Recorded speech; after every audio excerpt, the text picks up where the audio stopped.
സ്വന്തം മകന് എതിരായിട്ട് CBIക്ക് എൻ്റെ മകൻ കുറ്റക്കാരനാണോ എന്ന് പരിശോധിക്കണമെന്ന് കത്തെഴുതിയ കമ്മ്യൂണിസ്റ്റിൻ്റെ പേരാണ് BS. CBIക്ക് വേണ്ട. നിങ്ങളുടെ നാട്ടിലെ ഈ മണ്ണൂരിലെ ലോക്കൽ പോലീസിന് കത്തെഴുതാൻ നട്ടല് നടുപ്പുറത്തില്ലാത്തവൻ്റെ പേരാണ് പിണറായി വിജയൻ. അറിയാങ്ങള് VS അച്യുതാനന്ദൻ മുഖ്യമന്ത്രിയാവുന്നതിൻ്റെ തൊട്ടു മുമ്പ് അയാൾ ചെയ്തത് കേരളത്തിലെ എല്ലാ സമരമുഖങ്ങളിൽ അയാൾ പോയി, മലമടക്കുകൾ കയറി ഇറങ്ങി, ആദിവാസി കുടിലുകളിൽ പോയി. എന്നാൽ VSനെ പാര വെച്ച് രംഗത്ത് വന്ന പിണറായി വിജയൻ എന്താ ചെയ്തത്? കാസർഗോഡ് മുതൽ തിരുവനന്തപുരം വരെ ഒരു യാത്ര. അന്നാണ് പൗരപ്രമുഖൻ എന്ന ഒരു ടേം കേരളത്തിൽ ഉണ്ടായത്. ആരാ ഈ പൗരപ്രമുഖന്മാർ? രാജ്യത്തിലെ ബൂർഷകൾ, കോഴിക്കോട്ടങ്ങാടിയിലെ ധനാഢ്യന്മാർ, പാലക്കാട്ടിലെ സമ്പന്നരായ മുതലാളിമാർ. പാവപ്പെട്ടവനെ കാണാൻ പോയില്ല. പിണറായി വിജയൻ ഒരു സമരമുഖത്തും പോയില്ല. തെരുവിൽ നടക്കുന്ന സമരങ്ങളെ കണ്ടില്ല. കള്ളക്കഥകളും പെണ്ണുകേസുകളും ഉണ്ടാക്കിയിട്ട് ഉമ്മൻചാണ്ടി സർക്കാരിനെ താഴെ ഇറക്കാൻ ഈ മനുഷ്യൻ ശ്രമിച്ചു. മുതലാളിമാരെ മുഴുവൻ കൂട്ടുപിടിച്ചു. എല്ലാ ജില്ലകളിലും ഇടനിലക്കാരുണ്ടായി. ആ പാർട്ടിയെ ഞാൻ വിശദീകരിക്കില്ല എവിടെ വരെ എത്തിച്ചു എന്ന് നിങ്ങൾക്കറിയുമോ? ആ പാർട്ടിയുടെ അസ്തിത്വത്തെ തകർത്ത് കളഞ്ഞു, ഇല്ലാതെയാക്കി കളഞ്ഞു. ഇന്ന് ബംഗാൾ പോലെയാണ്. ഞാൻ ബംഗാളിലെ CPMന്റെ അവസാന കാലയളവിൽ ബംഗാളിൽ പോയ ആളാണ്. അന്ന് മുസ്ലിം യൂത്ത് ലീഗിന്റെ സംസ്ഥാന പ്രസിഡന്റ് സാദിഖ് അലി തങ്ങളും അന്ന് ബനാത്ത് ബാല സാഹിബ് MP-യുമാണ്. ഞങ്ങളന്ന് അവിടെ പോയി. ഞാൻ കണ്ടിട്ടുണ്ട് മുതലാളിത്തത്തിന്റെ സർവമാന ദൂഷ്യങ്ങളും എടുത്തണിഞ്ഞ CPM എന്ന് പറയുന്ന പാർട്ടിയെ, ബൂർഷ്വ ചങ്ങാത്തങ്ങൾ ഉണ്ടാക്കിയ CPMനെ. ആ CPM ഇതാ കേരളത്തിലും അങ്ങനെയാണ്. എൻ്റെ പ്രിയപ്പെട്ട കമ്മ്യൂണിസ്റ്റ് പാർട്ടിക്കാരാ, CPM എന്നത് കമ്മ്യൂണിസ്റ്റ് പാർട്ടി ഓഫ് മാർക്സിസ്റ്റ് എന്നത് ഇപ്പം എങ്ങനെയുള്ള പോലെ അറിയങ്ങള്, ഞങ്ങൾ കോഴിക്കോട്ടുകാര് മുതലക്കുളം മൈതാനി എന്ന് പറയുന്ന പോലെയാണ്. മുതലയില്ല കുളമില്ലാത്ത മൈതാനിക്കാണ് ഞങ്ങൾ മുതലക്കുളം മൈതാനി എന്ന് പറയുന്നത്. നിങ്ങളിപ്പോൾ കമ്മ്യൂണിസവും ഇല്ല മാർക്സിസവും ഇല്ലാത്ത കള്ളൻ്റെ പാർട്ടിക്കാണ് നിങ്ങളിപ്പോൾ CPM എന്ന് പേര് വിളിച്ചിരിക്കുന്നത്. അത് തീരുകയാണ്. നമ്മൾ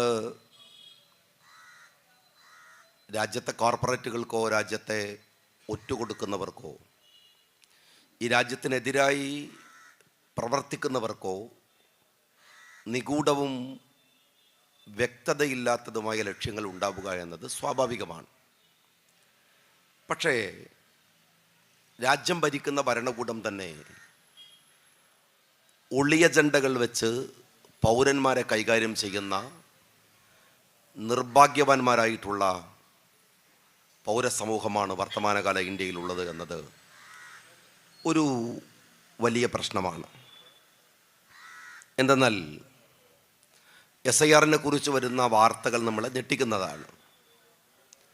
തമിഴ്നാട്ടിൽ നിന്ന് ഏകദേശം 1 കോടിയോളം വരുന്ന വോട്ടർമാരെ SIR വഴി നിരാകരിക്കപ്പെട്ടേക്കുമെന്ന വാർത്തയാണ് ഇന്ന് വന്നത്.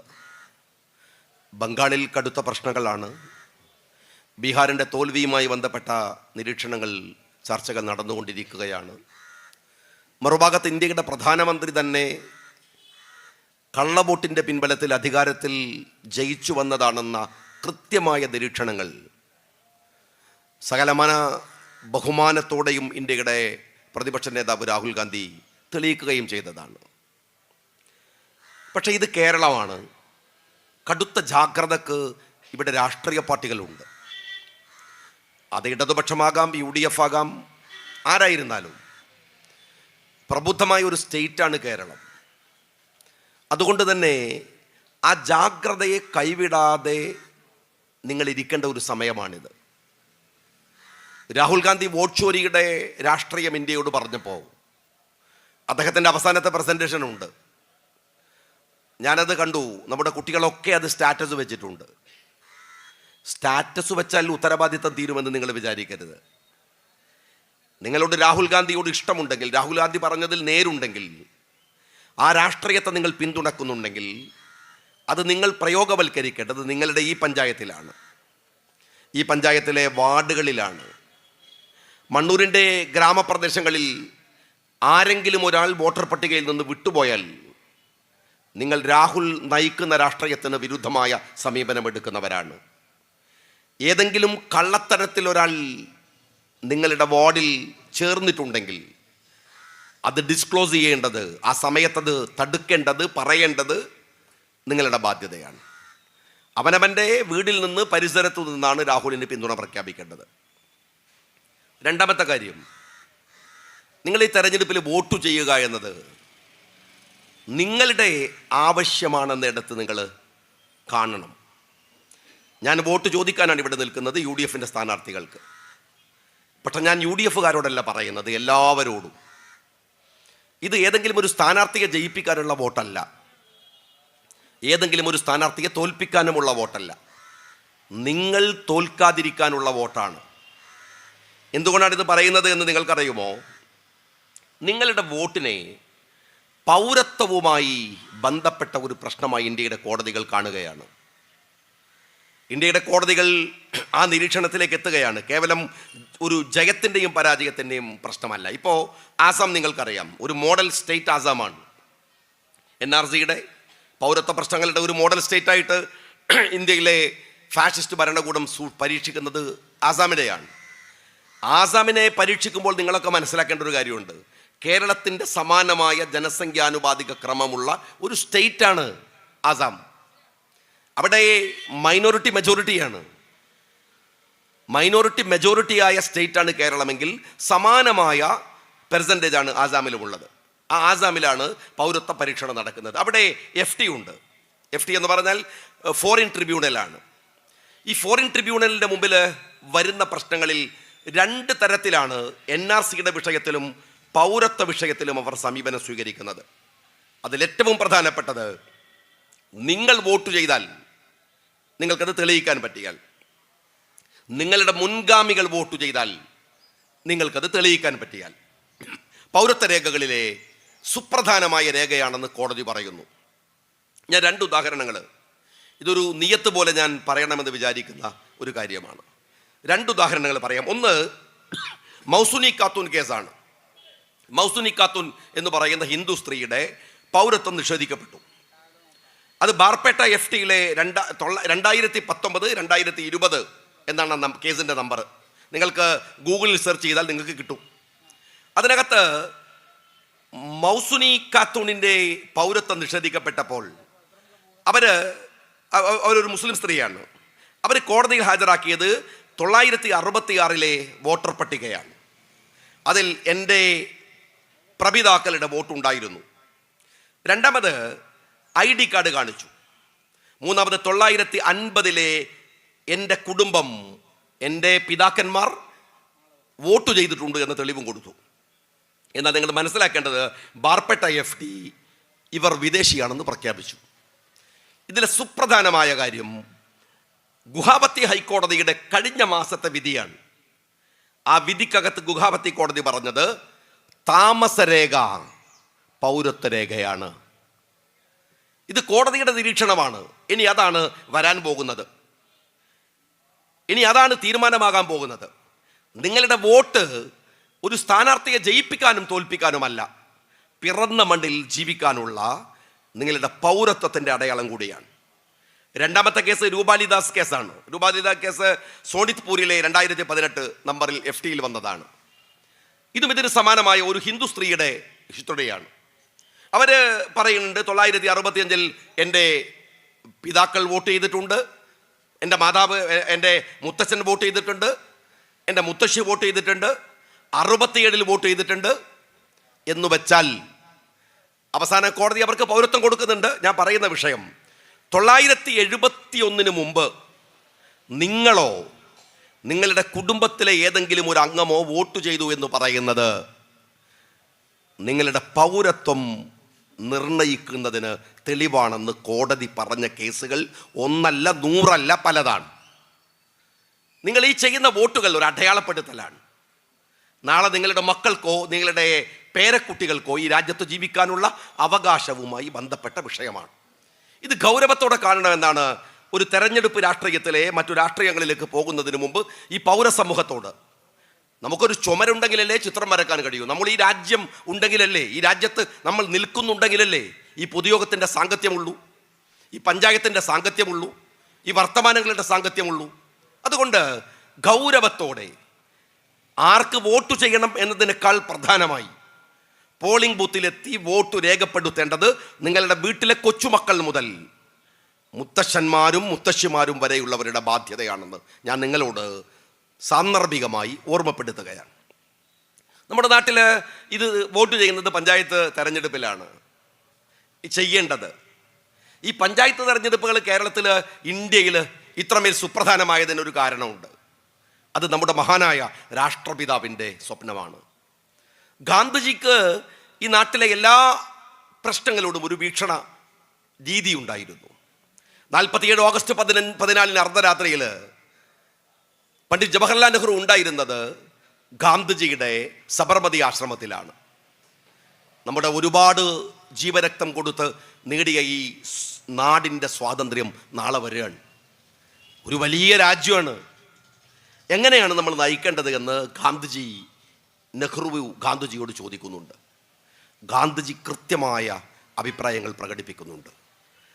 എല്ലാം ഒരു ഏകദേശ രൂപമുണ്ടാക്കി നെഹ്റു നേരം വെളുക്കാൻ നേരത്താണ് സബർമതി ആശ്രമത്തിൽ നിന്ന് ഡൽഹിയിലേക്ക് പോകുന്നത്. ഞാൻ രാവിലെ അവിടെ വെച്ച് കാണാമെന്ന് ഗാന്ധിജി പറയുന്നു. പക്ഷെ ഗാന്ധിജി അവിടെ ഉണ്ടായിരുന്നില്ല. ആ മനുഷ്യൻ നബക്കാലിയിലേക്ക് പോയി. അവിടെ മുസ്ലിങ്ങളും ഹിന്ദുക്കളും തമ്മിൽ കുഴപ്പം നടക്കുകയാണ്. അദ്ദേഹം അങ്ങോട്ട് പോയി. അത് ചരിത്രമാണ്. പക്ഷെ ഗാന്ധിജി നെഹ്റുവിനൊരു കത്ത് കൊടുത്തയക്കുന്നുണ്ട്.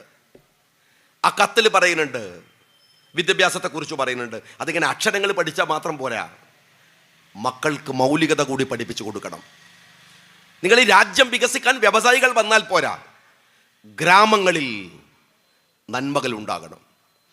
ഏറ്റവും ദുർബലനായ മനുഷ്യന് അധികാരത്തിൻ്റെ പങ്ക് അനുഭവിക്കാൻ കഴിയാത്തിടത്തോളം ഈ രാജ്യത്തിൻ്റെ സ്വാതന്ത്ര്യത്തിന് അർത്ഥമുണ്ടെന്ന് നിങ്ങൾ വിചാരിക്കരുത് എന്ന് ഗാന്ധിജി പറയുന്നുണ്ട്.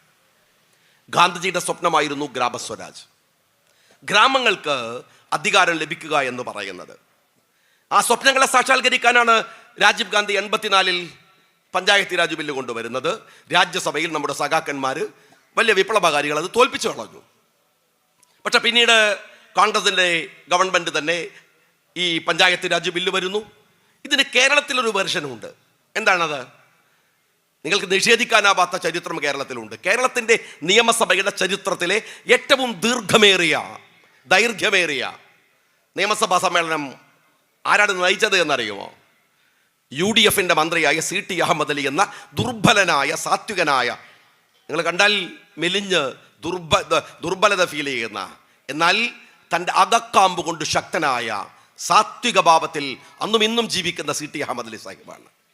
ഞാനൊക്കെ ചെറുപ്പത്തിൽ ആ പ്രസംഗം ഇങ്ങനെ സാഗൂതം, അതിൽ വരുന്ന അമെൻമെൻറ്റുകൾ, ഇവിടുത്തെ ഇടതുപക്ഷത്തിൻ്റെ ഇടപെടലുകളൊക്കെ വളരെ പോസിറ്റീവായിട്ടാണ് ഞാനതിന് കണ്ടിരുന്നത്. കേരളത്തിൽ ആ പഞ്ചായത്ത് രാജ് ബില്ല് വന്നു. പക്ഷെ പിന്നീട് അതിന് ഒരു തുടർച്ചയുണ്ടായില്ല. നായനാരുടെ ഭരണകാലത്ത് നമുക്കറിയാം, ഈ കുടുംബശ്രീയൊക്കെ 2 പഞ്ചായത്തിൽ മാത്രമാണ് വന്നത്. എന്നാലും ഒരു അറ്റംപ്റ്റ് ഉണ്ടായി. പക്ഷേ ചെർക്കുളം അബ്ദുള്ള സാഹിബ് അദ്ദേഹം ആ വകുപ്പ് ഏറ്റെടുത്തപ്പോൾ ഈ കുടുംബശ്രീ കേരളത്തിൻ്റെ ഗ്രാമങ്ങൾ മുഴുവൻ നിറഞ്ഞു. എന്തു ചെയ്യണം എന്നതിന് തീരുമാനമുണ്ടാക്കുന്നത് UDFിൻ്റെ മന്ത്രിയായ ഡോക്ടർ MK മുനീറാണ്. മുനീർ സാഹിബ് നിർവഹണ ഏജൻസിയായി തീരുമാനിച്ചത് കുടുംബശ്രീയാണ്. കുടുംബശ്രീ ഇന്നൊരു ഒരു പവർഫുള്ളായ സിസ്റ്റമായി വന്നു. പക്ഷെ ഞാൻ ചോദിക്കുന്നത്, കഴിഞ്ഞ ഒരു 5-8 കൊല്ലമായി ഈ പഞ്ചായത്തുകളുടെ അവസ്ഥ എന്താണ്? ഈ പഞ്ചായത്ത് UDF അല്ലല്ലോ ഭരിക്കുന്നത്. UDF അല്ലല്ലോ. ഞാനിവിടെ ഭരിക്കുന്ന LDFകാരോട് ചോദിക്കട്ടെ, നിങ്ങളുടെ പഞ്ചായത്തിൽ കഴിഞ്ഞ 5-8 കൊല്ലത്തിനിടയിൽ സംഭവിച്ച മാറ്റങ്ങൾ ഈ പഞ്ചായത്ത് രാജ് സിസ്റ്റത്തിനെതിരാണ്. അധികാരത്തെ വികേന്ദ്രീകരിക്കാൻ വേണ്ടി കൊണ്ടുവന്ന പഞ്ചായത്തി രാജ് ബില്ലിന്റെ ഫലമാണോ നിങ്ങൾ ഇപ്പോൾ അനുഭവിക്കുന്നത്? ഗ്രാമങ്ങൾ ശബ്ദരഹിതമായി പോയി. ഗ്രാമങ്ങൾക്കുണ്ടായിരുന്ന അവരുടെ പവർ എടുക്കപ്പെട്ടു. ഒറ്റ കാര്യം ഞാൻ ചോദിക്കാം, ഈ മണ്ണൂരിലെ ഗ്രാമപ്രദേശങ്ങളിൽ എവിടെയെങ്കിലും ബീവറേജസിന്റെ ഒരു ഔട്ട്ലെറ്റ് വന്നാൽ അത് വേണ്ടെന്ന് പറയാൻ നിങ്ങളുടെ ഈ പഞ്ചായത്തിന് അധികാരമുണ്ടോ? നിങ്ങൾ ഈ ബീവറേജസിൽ വിൽക്കുന്നത് എന്താണ്? കുടിക്കണവരുണ്ടാവാം, പക്ഷെ അതിന് കുടിക്കുന്നവരോടും അവൻ വാങ്ങുന്ന ഉൽപ്പന്നത്തിന്റെ പുറത്ത് നീ കുടിക്കുന്നത് വിഷമാണെന്ന് എഴുതി വെച്ച ഒരു ഉൽപ്പന്നം. ഈ പറയുന്ന മണ്ണൂരിലെ അമ്പലത്തിനടുത്ത്, പള്ളിയുടെ അടുത്ത്, പള്ളിക്കൂടത്തിന്റെ അടുത്ത്, ചർച്ചിന്റെ അടുത്ത് വേണ്ടെന്ന് പറയാൻ മണ്ണൂരിലെ പഞ്ചായത്തിന് അധികാരമില്ലെങ്കിൽ പിന്നെ എന്ത് കോപ്പിലെ ജനകീയ ആസൂത്രണമാണോ നടക്കുന്നത്? അതിന് അധികാരമില്ലെങ്കിൽ, അതിന് പോലും നിങ്ങളുടെ നാട്ടിൽ വരുന്ന ഒരു ക്വാറി ഇവിടെ പറ്റില്ലെന്ന് പറയാൻ നിങ്ങൾക്ക് അധികാരമില്ലെങ്കിൽ, നിങ്ങളുടെ നാട്ടിൽ വരുന്ന ഒരു വേസ്റ്റ് മാനേജ്മെന്റ് പ്ലാന്റ് വേണ്ടെന്ന് പറയാൻ പോലും അധികാരമില്ലെങ്കിൽ പിന്നെ എന്തു പഞ്ചായത്ത്? ഉണ്ടായിരുന്നല്ലോ. ആരാണ് എടുത്തു കളഞ്ഞത്? ആരാണ് ഈ കള്ള് ഷാപ്പും ചാരായ ഷാപ്പും ബീവറേജസ് ഔട്ട്ലെറ്റും വരുന്ന നിയമം എടുത്തു കളഞ്ഞത്? നിങ്ങളുടെ അധികാരം എവിടെ? ഞാൻ ചോദിക്കട്ടെ, കേരളത്തിന്റെ മുഖ്യമന്ത്രിക്ക് പിടിപ്പത് പണിയില്ലേ? വിശ്രമിക്കാൻ നേരമുണ്ടോ? കാരണം എല്ലാ മന്ത്രിമാരുടെ പണി മൂപ്പര് ചെയ്യണം, മൂപ്പര് മരുമോന് മാത്രമേ ഉള്ളൂ, ബാക്കിയുള്ള സാധുക്കൾക്ക് ഒന്നും പണിയില്ല. അതൊക്കെ നോക്കണം. സ്വന്തം മക്കൾക്ക് വരുന്ന സമൻസ് തന്നെ വായിച്ചു തീർക്കാൻ അയാൾക്ക് സമയമില്ല. ആ സമയത്ത് കേരളത്തിലെ പഞ്ചായത്തുകളുടെ അധികാരം 4 മിഷൻ വെച്ചെടുത്തു. 4 മിഷൻ. ഞാൻ ഓരോന്ന് പറയാം. ഒന്ന് ഹരിത കേരളം മിഷനാണ്. പഞ്ചായത്തിന്റെ അധികാരമായിരുന്നില്ലേ, മുഖ്യമന്ത്രിയിൽ കേന്ദ്രീകരിക്കപ്പെട്ടു. മുഖ്യമന്ത്രിയാണ് ചെയർമാൻ. രണ്ടാമത്തത് ആർദ്രമാണ്. ആർദ്ര എന്ന് പറഞ്ഞാൽ NRHM ഫണ്ട് നേരെ വരിക നിങ്ങളെ മണ്ണൂർ പഞ്ചായത്തിലാണ്. ആരോഗ്യവുമായി ബന്ധപ്പെട്ട് എവിടെ ഹെൽത്ത് സെന്റർ വേണം, എവിടെയാണ് നിങ്ങളുടെ ക്ലിനിക്ക് വേണ്ടത് എന്ന് തീരുമാനിക്കുന്ന പഞ്ചായത്തിന്റെ അധികാരം NRHM വഴി വരുന്ന പണമടക്കം എടുത്ത് ആരോഗ്യ കേന്ദ്രത്തിലേക്ക് കേന്ദ്രീകരിക്കപ്പെട്ടു. അത് തീരുമാനിക്കുന്ന നിങ്ങളുടെ ജില്ലാ പഞ്ചായത്തുമല്ല, നിങ്ങളുടെ ഗ്രാമപഞ്ചായത്തുമല്ല. മൂന്നാമത്തത് വിദ്യാ സംരക്ഷണ യജ്ഞമാണ്. വിദ്യാഭ്യാസ സംരക്ഷണ യജ്ഞം ആ മിഷനാണ്. ആ മിഷൻ എന്താ ചെയ്യുന്ന അറിയങ്ങള്? നിങ്ങളുടെ ഈ മണ്ണൂരിലെ ഏതെങ്കിലും ഒരു വാർഡിൽ ഒരു LP സ്കൂൾ, ഒരു UP സ്കൂൾ ഉണ്ടെങ്കിൽ ആ സ്കൂളിൽ ഒരു അപ്പോയിന്റ്മെന്റ് നടക്കുന്ന സമയത്ത് അവിടെ ഇന്റർവ്യൂ ബോർഡിൽ അംഗമാകുന്നത് നിങ്ങളുടെ പഞ്ചായത്തിലെ മെമ്പറായിരുന്നു. ഇപ്പാണോ? ഇല്ല, അത് കേന്ദ്രീകരിക്കപ്പെട്ടു. ലൈഫ് മിഷൻ പദ്ധതി, ഏറ്റവും വലിയ പിണറായി വിജയന്റെ വെട്ടിപ്പ് നടന്ന ലൈഫ് മിഷൻ പദ്ധതി എന്ന് പറയുന്നത്, ആ പദ്ധതി ഗ്രാമസഭകളുടെ നട്ടെല്ല് തകർത്തു. ഞാനിത് വെറുതെ പറയണല്ല. ഞാൻ പഞ്ചായത്ത് ബോർഡ് മെമ്പറും പഞ്ചായത്ത് പ്രസിഡന്റൊക്കെ ആയിരുന്ന ആളാണ്. എനിക്കറിയാം ഒരു പഞ്ചായത്തിനുണ്ടായിരുന്ന അധികാരത്തെ എങ്ങനെയാണ് നിങ്ങൾ എടുത്തു കളഞ്ഞത് എന്ന്. ഇനി അത് പോട്ടെ, അതൊക്കെ വിട്. ഇവിടെ ഈ മണ്ണൂരില് തെരഞ്ഞെടുപ്പ് നടക്കുകയല്ലേ, സ്ഥാനാർത്ഥികളൊക്കെ ഇവിടെ ഉണ്ടല്ലോ, വോട്ട് ചോദിക്കുന്നു. സ്ഥാനാർത്ഥികളൊക്കെ ജനങ്ങൾ വോട്ട് ചെയ്തിട്ട് ജയിപ്പിക്കുന്നു. അവർ പഞ്ചായത്ത് ബോർഡ് ഉണ്ടാക്കുന്നു, പഞ്ചായത്തിൽ അവർ പ്രസിഡന്റിനെ തെരഞ്ഞെടുക്കുന്നു, സ്റ്റാൻഡിംഗ് കമ്മിറ്റിയെ തെരഞ്ഞെടുക്കുന്നു. എന്നിട്ട് ഈ പഞ്ചായത്തിന്റെ മുഴുവൻ കാര്യങ്ങളും ചെയ്യുന്നതിന് ഒരു ആസൂത്രണ സമിതിയുണ്ട്. ഈ ആസൂത്രണ സമിതിയുടെ വൈസ് ചെയർമാൻ ആരാന്നറിയോ നിങ്ങള്? മണ്ണൂരിൽ നിങ്ങൾ തെരഞ്ഞെടുക്കാത്ത ഒരു രാഷ്ട്രീയ പാർട്ടിയുടെ പ്രതിനിധി. CPM സ്വാധീനമുള്ളിടത്ത് CPM ആകും, ലീഗിന് സ്വാധീനമുള്ളിടത്ത് ലീഗ്, കോൺഗ്രസിന് സ്വാധീനമുള്ളിടത്ത് കോൺഗ്രസ്. ഏത് ലീഗായാലും ഏത് കോൺഗ്രസ് ആയാലും ജനങ്ങൾ തെരഞ്ഞെടുക്കപ്പെട്ട ഒരു ബോഡിയുടെ മുകളിൽ പുറത്തുനിന്ന് നിയന്ത്രണം ഉണ്ടാക്കുന്നത് നേരാണോ? ശരിയാണോ? അല്ലല്ലോ. എന്തിനാത് പഞ്ചായത്തിന്റെ അധികാരങ്ങൾ എടുത്തു കളയാ നിങ്ങള്? ഇനി ഞാൻ ചോദിക്കട്ടെ, നിങ്ങൾക്ക് ഇവിടുത്തെ പ്ലാൻ ഫണ്ട് വന്നു. ഈ പ്ലാൻ ഫണ്ടിന്റെ മുകളിൽ നിങ്ങൾക്ക് ഇഷ്ടം പോലെ ചെലവഴിക്കാൻ പറ്റുമോ? ഞാനൊക്കെ ഒരുപാട് ഞങ്ങളുടെ പഞ്ചായത്തിൽ വരുന്ന ഫണ്ടുകൾ വിനിയോഗിക്കുന്നത് കണ്ടിട്ടുണ്ട്. നമ്മുടെ ഇഷ്ടം, നമ്മളുടെ രീതി, അതിനകത്ത് ചെലവഴിക്കുക. ഇപ്പോഴോ ടാഗുണ്ട്, നിങ്ങൾക്ക് അങ്ങനെ ചെലവഴിക്കാൻ പറ്റൂല. ഉള്ള പ്ലാൻ ഫണ്ട് തന്നെ വെട്ടിക്കുറച്ചു. ബാക്കിയുള്ളത് ഹെഡ് ഓഫ് അക്കൗണ്ട് ഉണ്ട്, ഇന്ന കാര്യത്തിലെ ചെലവഴിക്കാൻ പാടുള്ളൂ എന്ന ടാഗ് ലൈൻ ഉണ്ട്. ഞാൻ ചോദിക്കുന്നത്, ഇങ്ങനെ പഞ്ചായത്ത്, ഇനി ഒരു കാര്യം ഞാൻ ചോദിക്കട്ടെ, ഇപ്പൊ ഈ അടുത്ത കാലത്ത് ഇടതുപക്ഷം കൊട്ടിഘോഷിച്ച ഒരു കള്ളപ്രചാരണമുണ്ടല്ലോ, അതിദരിദ്രർ കേരളത്തിലില്ല എന്ന് വെച്ചാൽ അതിദരിദ്രരെയൊക്കെ നമ്മൾ ദരിദ്രരായിട്ട് പ്രൊമോഷൻ കൊടുത്തു, അത്രേ ഉള്ളൂ. അവരെ കൂടെ ഉണ്ട്. ഞാൻ ചോദിക്കുന്നത്, മണ്ണൂർ ഗ്രാമപഞ്ചായത്തിൽ എത്ര ദരിദ്രരുണ്ട്, എത്ര അതിദരിദ്രരുണ്ട് എന്ന തീരുമാനമെടുക്കാൻ പോലും ഈ പഞ്ചായത്ത് ബോർഡിനോട് ഒരു ചോദ്യം ചോദിച്ചോ? പിന്നെ എന്തിനാണ് ഈ എക്സർസൈസ് ഒന്ന് പറഞ്ഞേ. UDF കൃത്യമായി പറയുന്നുണ്ട്, ഗാന്ധിജിയുടെ സ്വപ്നം ഞങ്ങളുടെ സ്വപ്നമാണ്. ഞങ്ങൾ ഈ രാജ്യത്തിന്റെ രാഷ്ട്രപിതാവിനെ, അവരുടെ രാഷ്ട്രീയ സമീപനങ്ങളെ നെഞ്ചോട് ചേർത്തവരാണ്. സ്വാതന്ത്ര്യ സമരത്തിലായാലും പിന്നീടായാലും അത് രണ്ടിനോടും ബാധ്യതയില്ലാത്തത് ഇവിടുത്തെ കമ്മ്യൂണിസ്റ്റുകൾക്കും ഇവിടുത്തെ RSSനുമാണ്. അവർക്ക് ഉത്തരവാദിത്വമില്ല. പക്ഷെ ഞങ്ങൾക്കുണ്ട്. ഞങ്ങൾ പറയുന്ന ആ സ്വപ്നങ്ങളെ തിരിച്ചു കൊണ്ടുവരാൻ പഞ്ചായത്തുകളുടെ അധികാരത്തിലേക്ക് ജനങ്ങളെ കൊണ്ടുവരാൻ ശ്രമിക്കും. സെൻട്രൽ ഗവൺമെന്റും കേരളത്തിലെ ഗവൺമെന്റും ഒരേ തരത്തിലാണ്, ഒരേപോലെ, വ്യത്യാസമില്ല. കേന്ദ്രീകരിക്കുകയാണ് അധികാരങ്ങളെ മുഴുവൻ നിങ്ങൾ കേന്ദ്രീകരിച്ച് ഒരിടത്ത് കൊണ്ടുപോയി വെച്ച്. ഇപ്പൊ ഒരു ഉദാഹരണം ഞാൻ നിങ്ങളോട് ചോദിക്കട്ടെ. സെൻട്രൽ ഗവൺമെന്റ് ചെയ്തു വെച്ചിരിക്കുന്ന രാഷ്ട്രീയ നിലപാടുകൾ അവിടെ നോക്കിയാൽ നിങ്ങൾക്ക് കാണാവുന്നത് 2 മന്ത്രിമാരാണ്. ഒന്ന് പ്രധാനമന്ത്രി, ഒന്ന് അമിത്ഷാ എന്ന മന്ത്രി. തീർന്നു. വേറെ ആർക്കറിയാം? എത്ര മന്ത്രിമാരുണ്ട്, ആരുണ്ട്, എവിടെ ഉണ്ട്, ആർക്കും അറിയില്ല. നമ്മുടെ നാട്ടിൽ അവിടെ അമിത്ഷാ എങ്കിലും ഉണ്ട്, ഇവിടെ പിണറായി വിജയനുണ്ട്, മൂപ്പരുടെ മരുമോനും ഉണ്ട്. വേറെ ആര് മന്ത്രി ആർക്കറിയാം? എന്താണോ സെൻട്രൽ ഗവൺമെന്റ് അധികാരത്തെ രാജാക്കന്മാരിലേക്ക് കേന്ദ്രീകരിക്കുന്നത്, അതേ സ്വഭാവങ്ങൾ, അത് കേവലം ഒരു അധികാര കേന്ദ്രീകരണ വിഷയത്തിൽ മാത്രമല്ല, സെൻട്രൽ ഗവൺമെന്റിനെ ഇതുപോലെ ഞാൻ ചോദിക്കുന്നത് CPM-കാരോട്, നിങ്ങളിങ്ങനെ ഇന്ന് നിങ്ങൾ ശ്രദ്ധിച്ചോ എന്നറിയില്ല, ഇന്ന് ED-യുടെ നോട്ടീസ് വന്നിരിക്കുന്നു പിണറായി വിജയന്. ഭയങ്കര സംഭവമാണ്. സഖാക്കൾ പറയാണ്, കണ്ടില്ലേ, ഇതൊരു സ്ഥിരം എക്സർസൈസ് ആണ്. തെരഞ്ഞെടുപ്പ് വരുമ്പോ അതിന്റെ ഒരാഴ്ച മുമ്പ് ED-യുടെ നോട്ടീസ് പിണറായി വിജയൻ അയക്കും. അപ്പൊ നമ്മൾ പറയും RSSും BJP-യും CPM-ഉം തമ്മിൽ ഭയങ്കര കുഴപ്പമാണ് കേട്ടോ, കണ്ടില്ലേ സെൻട്രൽ ഗവൺമെന്റ് പിണറായിനെ വേട്ടയാടുകയാണ്. ഞാൻ ED-യോട് ചോദിക്കട്ടെ, ഇവിടുത്തെ BJP-കാരനോട് ചോദിക്കട്ടെ, നിങ്ങൾ ഈ അയച്ച നോട്ടീസ് ഒന്ന് അതിനകത്തെടുത്ത തീരുമാനം എന്ന് പറഞ്ഞു തരുമോ? കുറെ നോട്ടീസ് അയച്ചല്ലോ ചങ്ങായിമാരെ. പിണറായിന്റെ മോക്കയച്ചു, പിണറായിന്റെ മകനയച്ചു, SFIO-യുടെ നോട്ടീസ് അയച്ചു. അയക്കാത്ത ഏജൻസി ഇല്ല. ഇനി വല്ല വിദേശത്തൊന്നും വല്ല ഏജൻസി വരേണ്ടി വരും. അയച്ച നോട്ടീസിന്റെ കാര്യം ഒന്ന് പറയണോ? എന്നിട്ടല്ലേ പുതിയ നോട്ടീസ്? ഇത് നിങ്ങൾ അഡ്ജസ്റ്റ്മെന്റ് നടത്തുകയാണ്. ആളുകൾ വിചാരിക്കും ഇവർ തമ്മിൽ വല്ല ഏർപ്പാടുണ്ട്, വല്ല ദേഷ്യത്തിലുമാണെന്നാണ്. ദേഷ്യത്തിലല്ല, നമ്മളെ പറ്റിക്കുകയാണ്. ഇന്ന് തോമസ് ഐസക്കിന്റെ കണ്ടങ്ങള് അദ്ദേഹത്തിന്റെ ഫേസ്ബുക്ക് പോസ്റ്റ് ഒന്ന് വായിക്ക്. ED-യെ പുഷ്പം പോലെ പുല്ലുവൽക്കരിച്ചിട്ട് അയാൾ പറയുന്ന കാര്യമുണ്ട്. അയാൾ രസമായിട്ട് അതിനെക്കുറിച്ച് പറയുന്നുണ്ട്. ഒരു ED നോട്ടീസും പിണറായി വിജയന്റെ മുറ്റം കടക്കില്ല. കാരണം മോദി ഇന്ത്യ ഭരിക്കുന്നിടത്തോളം നടക്കില്ല.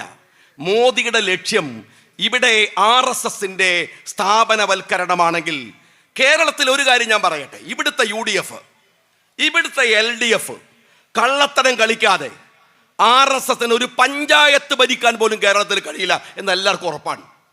എന്നാൽ വളരെ കൃത്യമായി RSS LDF-ന്റെ തലപ്പത്തിരിക്കുന്ന CPM-നെ വിനിയോഗിച്ച് ഇവിടെ ലോഞ്ച് ചെയ്യാണ്. ആർക്കറിയാത്തത്? ഏത് കാര്യത്തിലാണ് കമ്മ്യൂണിസ്റ്റുകാരെ നിങ്ങൾ ഇവിടുത്തെ CPM-ന്റെ BJP-യുടെ നിലപാടിന് നിങ്ങൾ എതിർത്തത്? ഒന്ന് പറഞ്ഞേ. നോട്ട് നിരോധനത്തിൽ നിങ്ങൾക്ക് കാര്യമൊന്നുമില്ല. GST കൊണ്ടുവരുമ്പോൾ മൻമോഹൻ സിംഗ് പറഞ്ഞു അബദ്ധാണ് കേട്ടോ, അബദ്ധാണേ, നിങ്ങൾ ചെയ്യരുത്, രാജ്യത്തിന്റെ സമ്പത്തിന്റെ നട്ടെല്ല് തകർക്കും. കേട്ടോ നിങ്ങള്? ആ GST-ക്കെതിരെ കോൺഗ്രസിന്റെ ഗവൺമെന്റുകൾ മുഴുവൻ നിന്നു. ഞാൻ നിയമസഭയിലുണ്ട്. GST കൊണ്ടുവരുമ്പോ നിയമസഭയിൽ GST-ക്ക് അനുകൂലമായി പ്രസംഗിച്ച ധനകാര്യമന്ത്രി ഈ തോമസ് ഐസക്കാണ്. അതിനെ സപ്പോർട്ട് ചെയ്ത മുഖ്യമന്ത്രി പിണറായി വിജയനാണ്.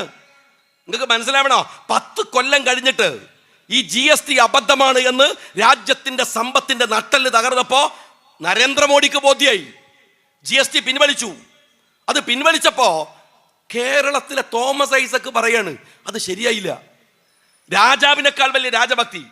BJP-യുടെ സമീപനം അതുപോലെ കേരളത്തിൽ. ഇനി മറ്റൊന്ന് ഞാൻ ചോദിക്കട്ടെ, പെട്രോൾ ഉൽപ്പന്നങ്ങളുടെ വില, പെട്രോളിന് വലിയ വിലയാണല്ലോ, വലിയ വിലയാണ്. നമ്മൾ പറയാണ് ഈ മോദി എന്തൊരു അപകടമായി ചെയ്യണത്. ഏത് മോദി? മോദി മാത്രമാണ് പെട്രോളിന്റെ വില കൂട്ടുന്നത് ആണോ? എങ്കിലും ഞാൻ ചോദിക്കട്ടെ, കർണാടകയിൽ പോയാൽ പെട്രോളിന് 1 ലിറ്ററിന് എങ്ങനെ 6 രൂപ കുറയണത്? തമിഴ്നാട്ടിൽ പോയാൽ എങ്ങനെയാ കുറയണത്? അവിടെ മോദിയല്ലേ പ്രധാനമന്ത്രി, അവിടെ മോദിയാണ്.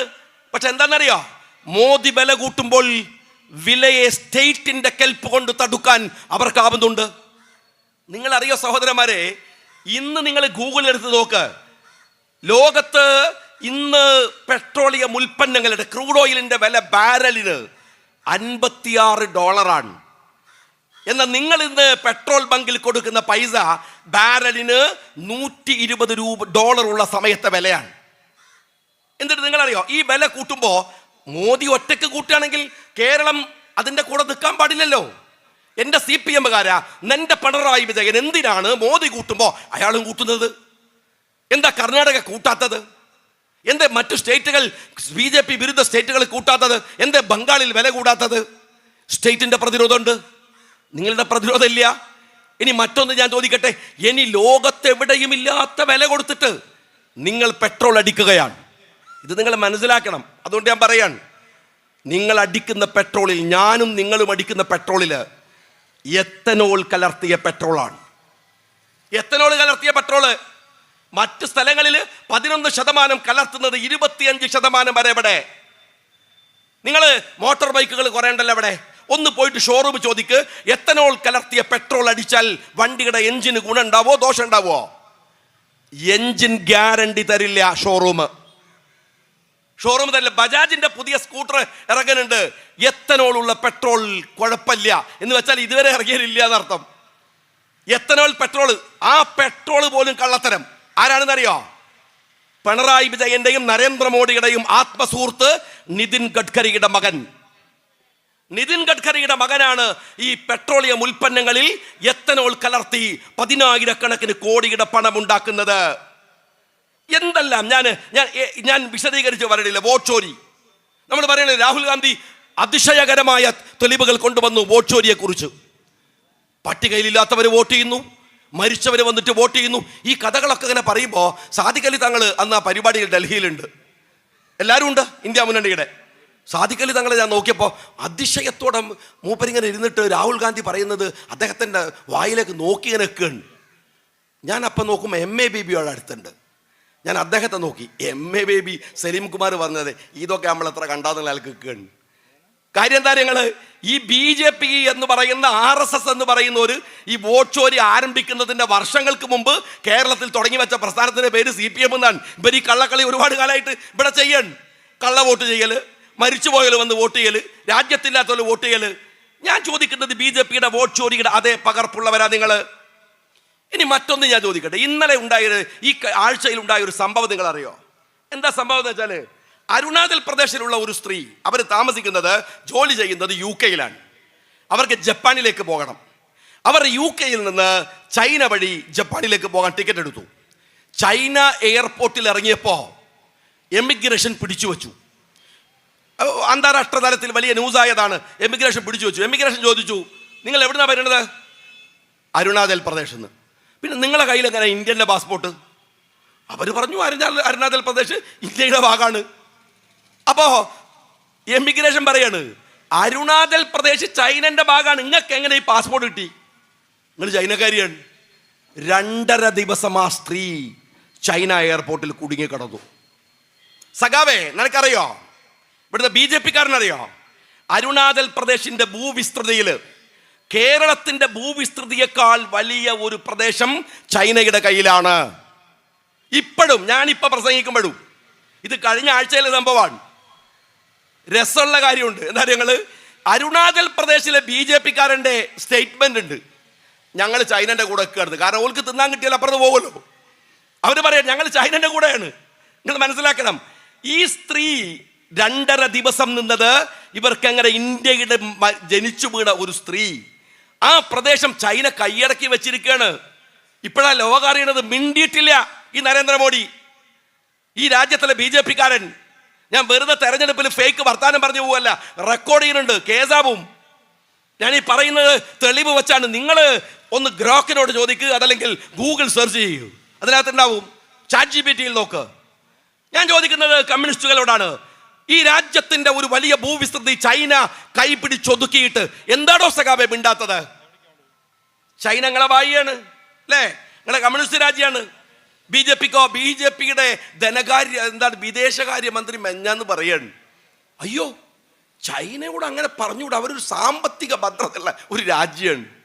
നമ്മളെ നാട്ടിൻപുറത്ത് ഏതെങ്കിലും ചില സാധുക്കൾ പറയല്ലോ, അഹമ്മദാഖാനോട് മുണ്ടിക്കൂടെ, അയാൾക്ക് എന്തൊരു സ്വാധീനമാണ്.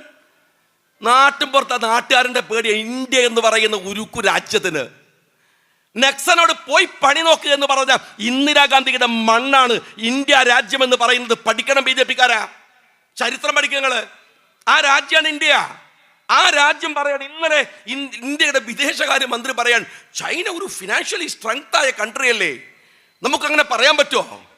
ഈ ഉളുപ്പില്ലായ്മയാണോ നിങ്ങൾ ഈ രാജ്യസ്നേഹം എന്ന് പറയുന്നത്? ഒന്ന് പറഞ്ഞ ഞങ്ങൾ. ഞാൻ പറഞ്ഞത് കമ്മ്യൂണിസ്റ്റുകളും നിങ്ങളും ഒരുമിക്കുന്ന ഇടമാണ്. മൂന്നാമത്തെ കാര്യം കുറച്ച് അപകടകരമാണ്.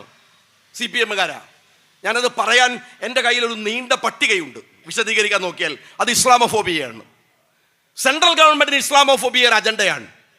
എന്താ കാരണം? അവര് മുസ്ലിം വിരുദ്ധതയെ പറഞ്ഞ് രാഷ്ട്രീയ വോട്ടുകൾ ഉണ്ടാക്കുന്ന കച്ചവടത്തിലാണ് അവർ ഇസ്ലാമോഫോബിയ പറയട്ടെ. CPM-കാരൻ എന്തിനാ അത് ഏറ്റെടുക്കുന്നത്? ഒന്ന് നിങ്ങൾ പറഞ്ഞേ. ഞാൻ ഒരു ഉദാഹരണം പറയട്ടെ. ഞാൻ വയനാട്ടിൽ നിന്ന് അഴീക്കോടിൽ മത്സരിക്കാൻ വേണ്ടി പോവുകയാണ്. P. ജയരാജൻ്റെ എനിക്കുള്ള സ്വാഗതമുണ്ട്. എന്താ അറിയാം, ചുരമിറങ്ങി വരുന്ന താലിബാൻ എന്നെ വിളിച്ചതാണ്. ചുരമിറങ്ങി വരുന്ന താലിബാൻ.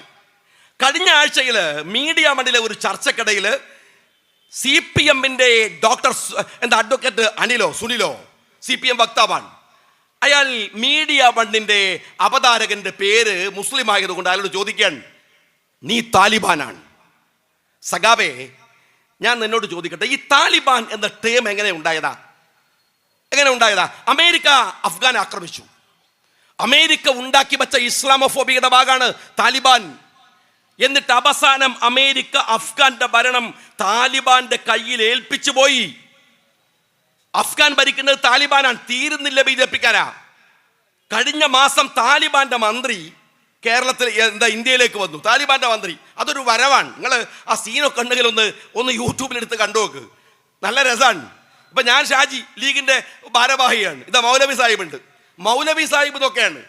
പക്ഷെ മൗലവി സാഹിബിന് താടിയുണ്ടാ, ഷാജിക്ക് താടിയുണ്ടാ. എന്നാൽ ആ താലിബാന്റെ മന്ത്രിനങ്ങൾ മുട്ടുമ്മലഴയുന്ന താടിയാണ്. ഈ താടിനെ കൊണ്ടുവന്നിട്ട് സ്വീകരിക്കുന്നത് ആരും അറിയങ്ങൾ, ഒരു ഫണ്ടമെന്റൽ ഇഡിയറ്റാണ്. ഇയാളെ സ്വീകരിക്കുന്നത് ഇന്ത്യയുടെ പ്രധാനമന്ത്രി നരേന്ദ്രമോദി. എന്നിട്ട് അതല്ല രസം, താലിബാന്റെ ഡിമാൻഡ് എന്താ അറിയോ നിങ്ങള്? താലിബാൻ പറയാണ്, ഈ മന്ത്രി പറയാണ്, പത്രസമ്മേളനത്തിൽ പെണ്ണുങ്ങൾ പാടില്ല. ഏത് ഞാനിവിടെ ഇരുന്ന് സംസാരിക്കുമ്പോൾ സ്റ്റേജിൽ പെണ്ണുങ്ങളുണ്ട്, താഴെ പെണ്ണുങ്ങളുണ്ട്, ഇല്ലേ? പത്രസമ്മേളനത്തിൽ പെണ്ണുങ്ങൾ പാടില്ല. അത് ഉളുപ്പില്ലാത്ത നരേന്ദ്രമോദിയുടെ ഭരണകൂടം സ്ത്രീകളില്ലാത്ത പത്രസമ്മേളനം ഇയാൾക്ക് വേണ്ടി വിളിച്ചു. അറിയാങ്ങള്, ആ താലിബാനെ കൊണ്ടുനടക്കുക ഇന്ത്യ ഗവൺമെന്റ്. ആ താലിബാന്റെ പേരിൽ ഒരു ഇസ്ലാമോഫോബിയുടെ ടേം ഞങ്ങൾക്കെതിരെ ഇവിടെ CPM ഉപയോഗിക്കുക. നിങ്ങൾ എന്ത് രാഷ്ട്രീയമാണ് CPM-കാരെ പ്രചരിപ്പിക്കാൻ ശ്രമിക്കുന്നത്? ഞാൻ ചോദിക്കട്ടെ, ലവ് ജിഹാദ് എന്ന പ്രയോഗം ആരുണ്ടാക്കിയതാണ്? കേരളത്തിലെ CPM ഇന്ത്യയിലെ RSSന് വഴിമരുന്നിട്ട് കൊടുത്ത പേരാണ്. തീരുന്നുണ്ടോ? നിങ്ങൾക്ക് മലപ്പുറം ജില്ലയെ ആസൂത്രിതമായി കഴിഞ്ഞ 9.5 കൊല്ലം പിണറായി വിജയൻ ആർക്ക് വേണ്ടിയാണ് ടാർഗറ്റ് ചെയ്തത്? BJP-ക്ക് ആയുധം ഉണ്ടാക്കാനല്ലേ? മലപ്പുറത്ത് സമരം നടന്നാൽ എന്താ ഞങ്ങള്? മലപ്പുറത്ത് എല്ലാ സമരവും തീവ്രവാദ സമരമാണ്. ഞാൻ കണ്ണൂരിലെ MLA ആയിരിക്കുമ്പോൾ അവിടെ ഒരു സമരത്തിന് പോയി. വയലിലൂടെ NH-ന്റെ റോഡ് വരുന്നതിനെതിരെ സമരം. സഖാക്കൾ ഓമന പേരിട്ട് വിളിച്ചത് വയൽക്കിളി സമരം എന്നാണ്. ഇതേ സമരം തന്നെ മലപ്പുറത്തുകാരൻ നാഷണൽ ഹൈവേക്ക് നടത്തിയത്. കണ്ണൂരിൽ നടത്തിയാൽ വയൽക്കിളി സമരം, മലപ്പുറത്ത് നടത്തിയാൽ തീവ്രവാദ സമരം. ഇത് പറഞ്ഞത് CPM ആണ്. നിങ്ങൾ മനസ്സിലാക്കണം. മലപ്പുറത്തെ കുട്ടികൾ പഠിച്ചു ജയിച്ചാൽ കോപ്പി അടിച്ച് ജയിച്ചത്. ഇത് പറഞ്ഞത് CPM ആണ്. നിങ്ങൾ ആലോചിക്കണം. കരിപ്പൂരിൽ സ്വർണം പിടിച്ചാൽ അത് തീവ്രവാദ സ്വർണം, കൊച്ചിയിൽ പിടിച്ചാലോ കേവലം ഒരു കസ്റ്റംസ് വേട്ട. കൊടകരയിൽ BJP-യുടെ ഹവാല പിടിച്ചാൽ അത് പരിശുദ്ധമായ പണം. കൊണ്ടോട്ടിയിൽ വെച്ചാണ് ഹവാല പിടിക്കുന്നതെങ്കിൽ അത് തീവ്രവാദ ഹവാല. എന്റെ CPM-കാരാ, നിങ്ങൾ ഈ കാലയളവിൽ ചെയ്തു വെച്ച കാര്യമാണ്. പർദ്ദയിട്ട മുസ്ലിം സ്ത്രീ തീവ്രവാദിയാണ്, വിഷജന്തുവാണ്. പ്രയോഗം മടപ്പള്ളിയിലെ SFI-യുടെ ഫേസ്ബുക്കിൽ 2017 ഫെബ്രുവരി 9 ചില പ്രത്യേക ആളുകളെ കണ്ടാൽ അറിയാം അവർ കുറ്റവാളികളാണെന്ന്. M Prakashan ex-MLA CPM secretariat member പറയുന്നത് 2021 ഏപ്രിൽ 26 സിദ്ദീഖാപ്പൻ വിഷയത്തിൽ. ഞാൻ വിശദീകരിക്കാൻ നിൽക്കല്ല. കഴിഞ്ഞ ആഴ്ചയിൽ കാസർഗോഡ് മുനിസിപ്പാലിറ്റിയിലേക്ക് CPM-ന്റെ ഒരു സമരം. കാസർഗോഡ് മുനിസിപ്പാലിറ്റിയുടെ മുമ്പിൽ അവരടിച്ചിരിക്കുന്നത് ഒരു പച്ച കളറാണ്. പച്ച കളർ എന്ന് വെച്ചാൽ പച്ചക്ക് 56 വെർഷൻ ഉണ്ട് എന്നാണ് ബർജർ പെയിന്റും അതുപോലെ തന്നെ ഏഷ്യൻ പെയിന്റും ഒക്കെ പറയുന്നത്. 56 കളറുണ്ട്. അപ്പൊ അതിന് പറഞ്ഞ ചോദ്യം എന്താണോ, എടോ ലീഗുകാരാ, നിങ്ങൾ ലീഗ് ഭരിക്കണോണ്ടാണോ ഇവിടെ പച്ച കളർ അടിച്ചതെന്നല്ല. പറഞ്ഞെന്താണെന്നറിയോ, നിങ്ങൾ ഈ രാജ്യം പാകിസ്ഥാനാക്കാൻ നോക്കണമെന്നാണ്. എടോ സഖാവേ, ഒരു കളറിനോട് പച്ച, എടോ CPM-ന്റെ എത്ര പഞ്ചായത്തുകൾക്ക് ചോപ്പടിച്ചിട്ടുണ്ട്. നിങ്ങൾ ചൈന ആക്കുന്നതാണോ എന്ന് ചോദിക്കാത്ത എന്താ അറിയോ, നിങ്ങളെപ്പോലെയുള്ള വിവരദോഷികളും നരമ്പ് രോഗികളല്ല ഞങ്ങൾ എന്നതുകൊണ്ടാണ്. അതുകൊണ്ടാണ് കണ്ണൂർ സെൻട്രൽ ജയിൽ മുഴുവൻ ചോപ്പാണ്. അപ്പൊ എല്ലാവരും കൂടി എന്നോട് പറഞ്ഞു, ഞാനവിടെ MLA ആയിരുന്നു, ഇതെന്താ ഷായി സാഹിബേ ചോപ്പ്? ഞാൻ പറഞ്ഞു, ഓലപ്പോരക്കോല് ചോപ്പടിക്കാണ്ട് അവിടെ ഓരല്ലേ താമസിക്കണത്, സെൻട്രൽ ജയിലല്ലേ, അവരെ വീട്ടിനല്ലേ. എടോ സഖാവേ, ഞാൻ ചോദിക്കുന്നത് ഒരു നിറത്തിന് വർഗീയത. നിങ്ങൾ ആലോചിച്ച് നോക്കണം, ഒരു നിറത്തിന് വർഗീയത. നിങ്ങൾ പാലത്തായിൽ ഒരു കൊച്ചു പെൺകുട്ടിയെ, ഞാൻ ആ സമരത്തിൽ പങ്കെടുത്തവനാണ്, പാലത്തായി പോയവനാണ്. അവിടെ ഒരു പെൺകുട്ടിയെ ഒരുത്തം പീഡിപ്പിച്ചു. പീഡിപ്പിക്കപ്പെട്ട പെൺകുട്ടി മുസ്ലിമാണോ? പീഡിപ്പിച്ചവൻ ഹിന്ദുവാണോ? ഈ രാജ്യത്ത് അങ്ങനെ ഉണ്ടോ? ഹിന്ദു പീഡിപ്പിക്കൽ, മുസ്ലിം പീഡിപ്പിക്കൽ, ഹിന്ദു പനി, മുസ്ലിം ക്യാൻസർ, അങ്ങനെയൊക്കെ ഉണ്ടോ? അങ്ങനെ ഉണ്ടോ സഖാവേ? എന്നാൽ എൻ്റെ നേതാവ് ഹരീന്ദ്രൻ പാലത്തായി സംഭവത്തിൽ BJP-യുടെ പത്മകുമാറിനെ പിടിച്ചപ്പോ പറഞ്ഞ എന്താണെന്നറിയോ? പ്രതിയല്ല, ഇര മുസ്ലിം ആയതുകൊണ്ടാണ്, പ്രതി ഹിന്ദു ആയതുകൊണ്ടാണ് ആക്ഷൻ കമ്മിറ്റി ഉണ്ടാക്കിയത്. രണ്ടാമത്തെ ചോദ്യം എന്താ? മദ്രസ അധ്യാപകര് പോക്സോ കേസിൽ പ്രതിയായിട്ടില്ലേ? എൻ്റെ ചങ്ങായി, മദ്രസ അധ്യാപകർ പോക്സോ കേസിൽ പ്രതിയായത് ആ കുട്ടികളുടെ ഉപ്പയും ഉമ്മയും പരാതി കൊടുത്തിട്ടല്ലേ? അപ്പൊ അവർ മുസ്ലിം അല്ലേ? ഞാൻ ചോദിക്കേണ്ടത്, എന്ത് വിഷമാണോ CPM-കാരാ നിന്റെ ഹൃദയത്തിനകത്തുള്ളത്? ഒന്ന് പറഞ്ഞേ നിങ്ങൾ. CPM-നകത്തുള്ള സൈബർ പോരാളികളായിട്ടുള്ള മാപ്പിളാരുണ്ട്, ആത്മഹത്യ ചെയ്യാണ്. ന്യായീകരിച്ച് എത്ര വെച്ചിട്ടാ ന്യായീകരിക്കുക? ബാക്കിയുള്ളവനെ മിണ്ടിയാൽ PDP, അല്ലാത്തവൻ SDPI. നിങ്ങൾ ഞങ്ങൾക്കെതിരെ എന്ന് പറഞ്ഞാ ഞങ്ങൾ ലീഗിനകത്ത് നിൽക്കാൻ നിങ്ങൾ കുറെ ജമാഅത്ത് പട്ടവും SDPI പട്ടവും തരാൻ നോക്കല്ലേ? പക്ഷെ ഒരു കാര്യം CPM മനസ്സിലായിക്കോ, ഞങ്ങൾ ഈ രാജ്യത്ത് മതസൗഹാർദ്ദത്തോടെ ഒരുമിച്ച് ഈ രാജ്യത്ത് ജീവിക്കുന്നവരാണ്. എൻ്റെ ഒന്നും കൂറിന്റെ സർട്ടിഫിക്കറ്റ് വാങ്ങേണ്ട ഗതികേട് UDF-ലും ലീഗിലുള്ള ഒരുത്തനും ഇല്ല. അത് നിങ്ങൾ മനസ്സിലായിക്കോ. അത് പേടിയിലുള്ള പോയി പേടിപ്പിച്ചാൽ മതി. മനസ്സിലായില്ലേ? വർഗീയത പറയാ, പച്ചക്ക് വർഗീയത പറയാ. ഇങ്ങനെയാണോ വോട്ട് ഉണ്ടാക്കേണ്ടത്? RSS ഇതല്ലേ ചെയ്യുന്നത്? BJP ഇതല്ലേ ചെയ്യുന്നത്? നിങ്ങളും അതാണോ ചെയ്യേണ്ടത്? ഇതൊരു പാർട്ടിയല്ലേ CPM? മോശമാണോ നിങ്ങൾ? EMS നമുക്കറിയില്ല. EMS അദ്ദേഹത്തിന്റെ അഭിപ്രായ വിയോജിപ്പുകൾ എനിക്ക് ഒരുപാടുണ്ട്. EMS കേരളം ഉണ്ടാക്കി എന്നൊക്കെ പറയുന്ന ബടായിയൊക്കെ ഉണ്ട്. ഒരു ചുക്കുമല്ല. കേരളത്തിലെ മറ്റ് മുഖ്യമന്ത്രിമാരെ വെച്ച് നോക്കിയാൽ അദ്ദേഹം അങ്ങനെ വലിയ സംഭാവന നടത്തിയാണ് ഒരു കൊള്ളാവുന്ന ഒരാൾ. അല്ലാതെ അയാൾ കേരളം ഉണ്ടാക്കുന്ന വിഷയം ഗോഡ്സ് ഓൺ കൺട്രി എന്ന് പറയും നമ്മൾ. നിങ്ങൾ ടൂറിസത്തിന്റെ പരസ്യത്തിൽ നമ്മൾ പറയുന്നത് എന്താണ്? ഗോഡ്സ് ഓൺ കൺട്രി, ദൈവത്തിന്റെ സ്വന്തം നാട്. തമിഴ്നാട് പിന്നെ വേറെ ആരും ഉണ്ടാക്കിയാണല്ലോ. അതൊക്കെ ഒരു വർത്താനാണ്. അതുപോലെ EMS ഒരു വർത്താനാണ്. അതിനപ്പുറത്ത് പടായൊന്നും വേണ്ട. എന്നാലും ആ മനുഷ്യൻ CPM-നെ താത്വികമായി വിശദീകരിച്ച ഒരു കമ്മ്യൂണിസ്റ്റാണ്. ജീവിതത്തിൽ കുറേയൊക്കെ ശുദ്ധിയുള്ള ഒരു കമ്മ്യൂണിസ്റ്റാണ്. EM ശങ്കരൻ നമ്പൂതിരിപ്പാട് മുഖ്യമന്ത്രിയായിരുന്നു. നായനാരാണെങ്കിൽ വേറൊരു ലൈനാണ്. നിഷ്കളങ്കമായിട്ട് കമ്മ്യൂണിസ്റ്റ് പാർട്ടിക്ക് ഇത്ര ലളിതഭാവമുണ്ടോ എന്ന് വിചാരിച്ചു പോകാൻ മാത്രം ലാളിത്യമുള്ള ഒരു മനുഷ്യൻ. അത് അദ്ദേഹത്തിൻ്റെ ചിരിയിൽ മാത്രമല്ല, അദ്ദേഹത്തിൻ്റെ ജീവിതത്തിലും ഇത്രയേറെ മനുഷ്യരോട് ഇടപഴകിയ ഒരു കമ്മ്യൂണിസ്റ്റുകാരൻ അദ്ദേഹത്തെ പോലെ ഉണ്ടാവില്ല. മൂന്നാമത്തെ ആള് VS ആണ്. പേര് കേൾക്കുന്ന പോലെ ഒരു പോരാളി പാലക്കാട്ടുകാർക്കും. പേര് കേൾക്കുന്ന പോലെ ഒരു പോരാളി. കർഷക രംഗത്ത്, സമരരംഗത്ത് അദ്ദേഹം ഉണ്ടായിരുന്നു. ജീവിതത്തിൽ വ്യക്തിശുദ്ധി ഉണ്ടായിരുന്നു. അയാൾക്ക് വലിയ ഇസ്ലാമോഫോബിക്കാണ്. പക്ഷേ ഒരിക്കലും അയാൾ ഒരു അഴിമതിക്കാരനെന്ന് ഞാൻ പറഞ്ഞിട്ടില്ല. CPM-നെ ആക്ഷേപിക്കുന്ന പ്രസംഗിക്കുന്ന ആളെന്നൊക്കെ പറയാറുണ്ട്. ഞാൻ പറഞ്ഞിട്ടില്ല. സ്വന്തം മകന് എതിരായിട്ട് CBI-ക്ക് എൻ്റെ മകൻ കുറ്റക്കാരനാണോ എന്ന് പരിശോധിക്കണമെന്ന് കത്തെഴുതിയ കമ്മ്യൂണിസ്റ്റിന്റെ പേരാണ് BS. CBI-ക്ക് വേണ്ട. നിങ്ങളുടെ നാട്ടിലെ ഈ മണ്ണൂരിലെ ലോക്കൽ പോലീസിന് കത്തെഴുതാൻ നടുപ്പുറത്തില്ലാത്തവന്റെ പേരാണ് പിണറായി വിജയൻ. അറിയാങ്ങള് ആ VS അച്യുതാനന്ദൻ മുഖ്യമന്ത്രിയാവുന്നതിന്റെ തൊട്ടു മുമ്പ് അയാൾ ചെയ്തത് കേരളത്തിലെ എല്ലാ സമരമുഖങ്ങളിൽ അയാൾ പോയി, മലമടക്കുകൾ കയറി ഇറങ്ങി, ആദിവാസി കുടിലുകളിൽ പോയി. എന്നാൽ ആ VS-നെ പാര വെച്ച് രംഗത്ത് വന്ന പിണറായി വിജയൻ എന്താ ചെയ്തത്? കാസർഗോഡ് മുതൽ തിരുവനന്തപുരം വരെ ഒരു യാത്ര. അന്നാണ് പൗരപ്രമുഖൻ എന്ന ഒരു ടേം കേരളത്തിൽ ഉണ്ടായത്.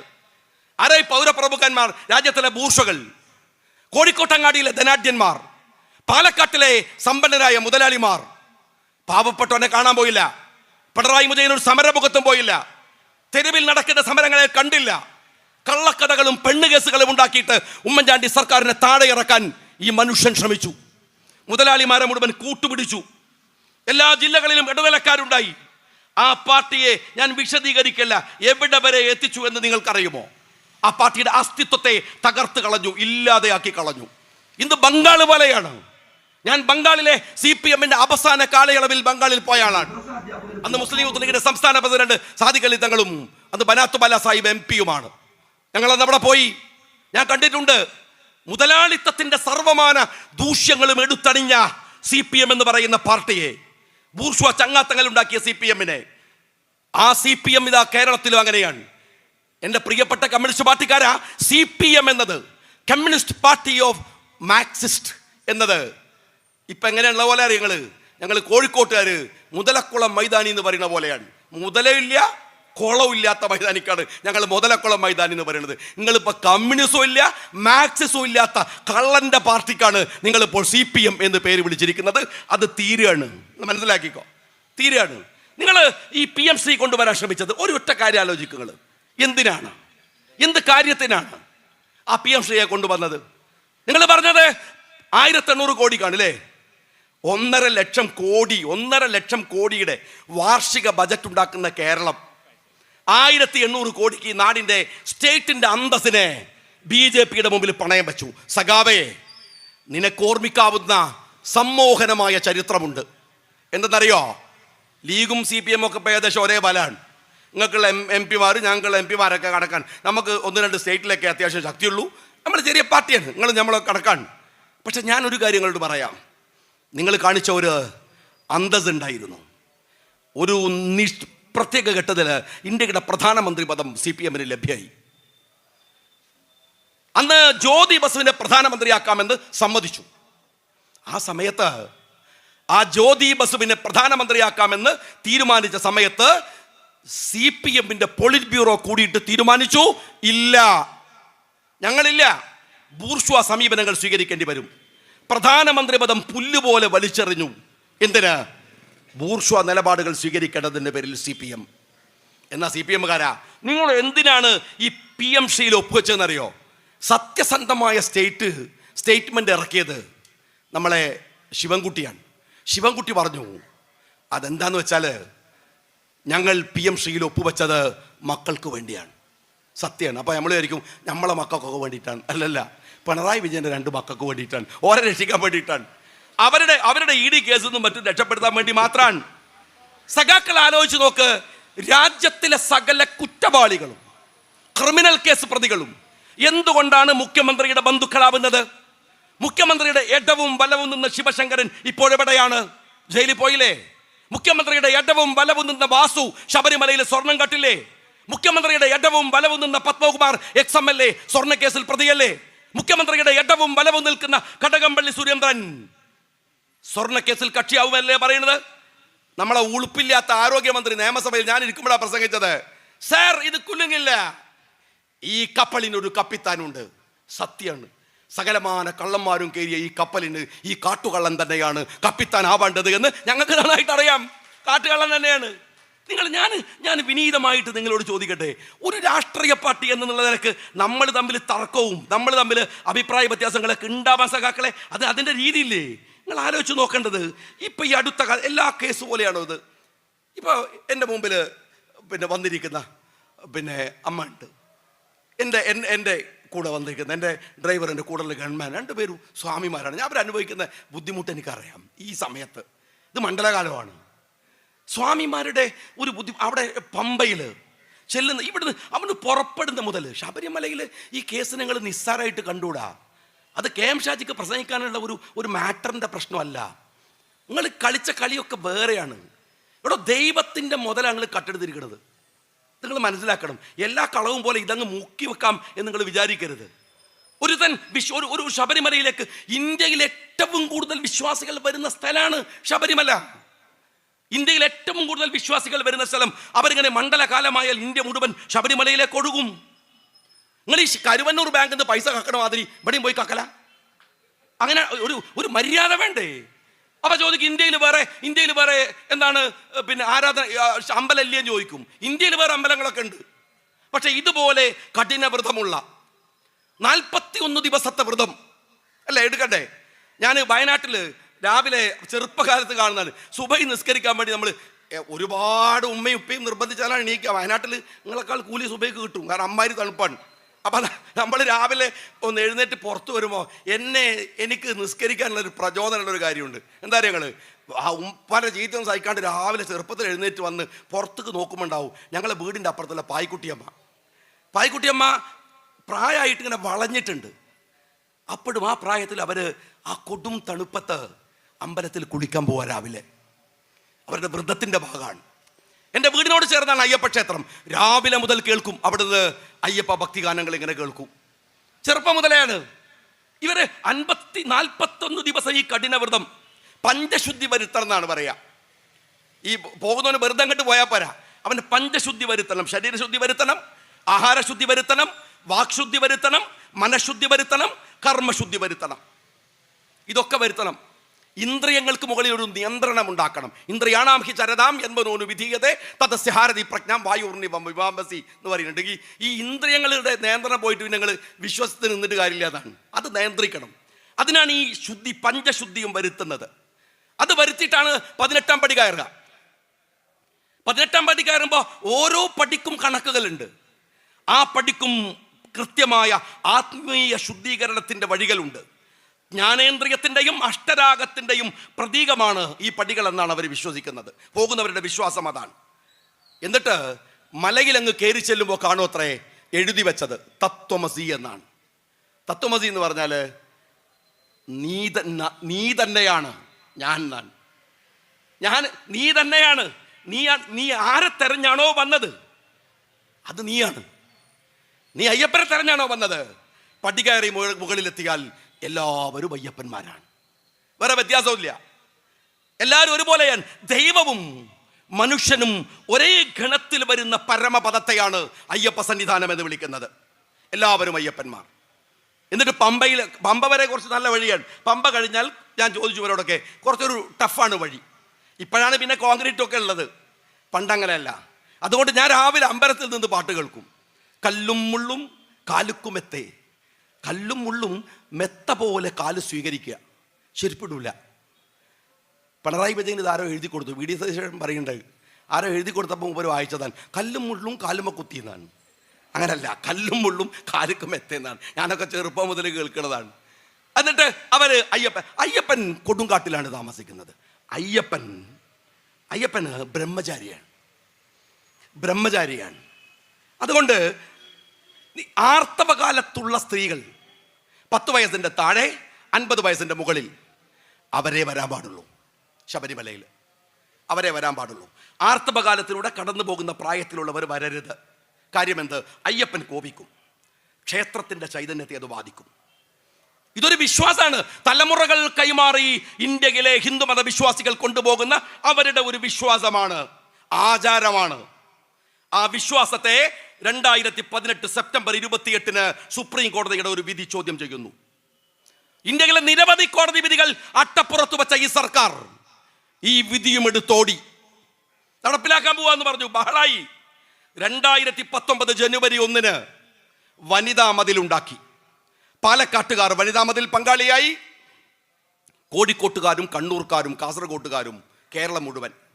എന്നെ അതിശയപ്പെടുത്തിയത് ആ മതിലിൽ ഞാൻ നോക്കുമ്പോ തട്ടമിട്ട പാത്തുമ്മയും പർദ്ദയിട്ട സുബൈദയൊക്കെ ഇങ്ങനെ ഞെളിഞ്ഞിരിക്കുകയാണ്. എന്തിന്? ശബരിമലയിലെ അയ്യപ്പ സന്നിധാനവുമായി ബന്ധപ്പെട്ട കാര്യത്തിൽ പാത്തുമ്മക്ക് എന്ത് കാര്യം? പാത്തുമ്മന്റെ പണിയെടുത്താ പോരെ? സുബൈദയുടെ പണിയെടുത്താ പോരെ? ഇത് വേറെ വിശ്വാസല്ലേ? അതുപോലെ ഇസ്ലാമിലും വിശ്വാസങ്ങളില്ലേ? ഇപ്പൊ കുറച്ച് കഴിഞ്ഞാൽ ബാരി ബാങ്ക് കൊടുക്കുമല്ലോ. ഈ പള്ളിയിൽ നിന്ന് കേൾക്കുന്ന ബാങ്ക് എന്നല്ല, ലോകത്തിലെ ഏതെങ്കിലും ഒരു പള്ളിയിൽ നിന്ന് സ്ത്രീകൾ ബാങ്ക് കൊടുക്കുന്നത് കേട്ടിട്ടുണ്ടോ നിങ്ങൾ? എന്താ കേൾക്കാത്തത്? സ്ത്രീകൾ ബാങ്ക് കൊടുത്താൽ കേൾക്കൂലേ? എന്താ കേൾക്കാത്തത്? കൊടുക്കാത്തതുകൊണ്ടാണ്. എന്താ കൊടുക്കാത്തത്? പറ്റാത്തതുകൊണ്ടാണ്. എന്താണത്? അത് മുസ്ലിങ്ങളുടെ വിശ്വാസമാണ്. ആർത്തവകാലത്ത് ഏതെങ്കിലും മുസ്ലിം സ്ത്രീ ഖുർആൻ ഓതുവോ? നോമ്പെടുക്കോ? ഹജ്ജിന് പോവോ? എന്താണ് നോമ്പെടുക്കോ? അതല്ലെങ്കിൽ അവര് നിസ്കരിക്കോ? ഇല്ലല്ലോ. എന്താ കാര്യം? നടു വളയാത്ത കൊണ്ട് നിസ്കരിക്കാത്തത്? പറ്റൂല. എന്താ കാര്യം? ഞങ്ങളുടെ വിശ്വാസമാണ്, മുസ്ലിങ്ങളുടെ വിശ്വാസമാണ്. ഈ വിശ്വാസം ഹിന്ദുക്കൾക്കില്ലേ? ഇവിടുത്തെ ഈ കമ്മ്യൂണിസ്റ്റുകാരൻ നാട് പഴപ്പിക്കാൻ വേണ്ടിയിട്ട് നിങ്ങളെയൊക്കെ ഈ സമരത്തിൽ കൊണ്ടുപോകുമ്പോൾ മാറി നിൽക്കാനുള്ള ബുദ്ധി ഈ കുബുദ്ധികളായ കമ്മ്യൂണിസ്റ്റുകൾക്കല്ല, പോയി പെടുന്ന മുസ്ലിങ്ങൾക്കാണ് വേണ്ടത്. തമ്മിൽ തല്ലിക്കുകയാണ്. ഈ സോഷ്യൽ ഫാബ്രിക്കിനെ അപകടപ്പെടുത്തുകയാണ്. എന്തിന്റെ പേരിൽ? ശബരിമലയുടെ പേരിൽ. അറിയോങ്ങള് എത്ര പേരെ 2019 ജനുവരി 1 കഴിഞ്ഞപ്പോ തൊട്ടടുത്ത ദിവസം ശബരിമലയിൽ നിങ്ങൾ സ്ത്രീകളെ കൊണ്ടുപോയി പോലീസിന്റെ സംരക്ഷണത്തിൽ കയറ്റി? അറിയോങ്ങള് 1 വർഷം വിശ്വാസികൾ സമരമുഖത്തുണ്ടായിരുന്നു. 27,000 ക്രിമിനൽ കേസുകൾ നിങ്ങൾ ഈ വിശ്വാസികളെ പ്രതികളാക്കി. എന്തിന്? നാമം ജപിച്ചതിന്, ശരണം വിളിച്ചതിന് അല്ലേ? ഭക്തന്മാർ പരിപാവനമായി കരുതുന്ന അവരുടെ ഇരുമുടിക്കെട്ടുണ്ട്, അത് റോട്ടിൽ വീണ് ചെതറി. ഈ പിണറായി വിജയന്റെ കാലത്ത് സഖാക്കൾ മനസ്സിൽ വെച്ചോ, അന്ന് തുടങ്ങിയ ശാപാണിത്. പിണറായി വിജയന്റെ മക്കളെ കേസൊക്കെ എത്ര രഹസ്യങ്ങൾ വെച്ചതാണ് പുറത്തായി. ആ ഡിപ്ലോമാറ്റിക് ചാനൽ വഴി എത്ര മനോഹരമായിട്ട് സ്വർണം കടത്തിയതാണ്, പുറത്തായി. മനസ്സിലായില്ല നിങ്ങൾ? അവസാനം ശബരിമലയിലെ സ്വർണ്ണ കേസും പുറത്തായി. ഓരോ കേസുകൾ ഓരോന്നോരോന്നായി പുറത്തേക്ക് വന്നു. ഇതെന്തുകൊണ്ട്? ഇത് ശാപമാണ്. ഭക്തരുടെ എന്നിട്ട് അവസാനം നിങ്ങൾ മനസ്സിലാക്കണം, ശബരിമലയിൽ ഭക്തരുടെ ചെലവില് പമ്പയിൽ നിങ്ങളുടെ പാപമോചനം നടത്താൻ വേണ്ടിയിട്ട് അയ്യപ്പ സംഗമം നടത്തി. പമ്പയില് വിശ്വാസികൾ പോയിരിക്കേണ്ട ശബരിമലയിലെ പമ്പയില് വ്യവസായികളെ കൊണ്ടുപോയി നിങ്ങൾ കുടിയിരുത്തി. ഞാൻ ഒരു കാര്യം CPM-കാരോട് പറയട്ടെ, ഇത് ഈ കളി തീക്കളിയാണ്. ആ തീക്കളിയിലാണ് നിങ്ങളുള്ളത്. ഇത് സൂക്ഷിക്കണം. ഒരൊറ്റ കാര്യങ്ങൾ മനസ്സിലാക്കണം, വിശ്വാസവും മതവും തമ്മിൽ വ്യത്യാസമുണ്ട്. വിശ്വാസവും മതവും വേറെ വേറെയാണ്. ഇപ്പൊ ലീഗിലുള്ള മുസ്ലിം ലീഗ് എന്നൊക്കെ പറയണില്ലേ? ഇപ്പൊ ഞാനാവട്ടെ, മുസ്ലിം ലീഗുകാരാവട്ടെ, അല്ലെങ്കിൽ മുസ്ലിങ്ങളാവട്ടെ, പേര് കൊണ്ടവൻ മുസ്ലിമാണ്, വിശ്വാസിയാണോ? ആയിക്കൊള്ളണമെന്നില്ല.